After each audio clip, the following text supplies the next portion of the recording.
লন্ডনের ঐতিহাসিক Genesis cinema হলে আগামী 17 মে থেকে শুরু হতে যাচ্ছে 27তম রেইনবো আন্তর্জাতিক চলচ্চিত্র উৎসব। রেইনবো ফিল্ম সোসাইটির আয়োজনে সপ্তাহব্যাপী উৎসব চলবে 23 মে পর্যন্ত।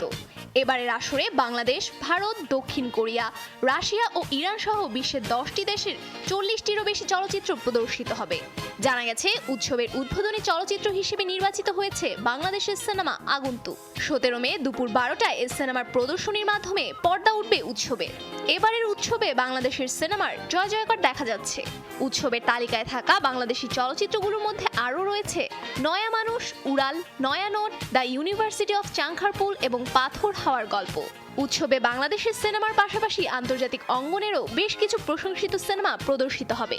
অন্যদিকে 23 মে সন্ধ্যা 6টায় ভারতের চলচ্চিত্র স্বার্থপর প্রদর্শনের মাধ্যমে সমাপ্তি ঘটবে এই জাঁকজমকপূর্ণ আয়োজনের।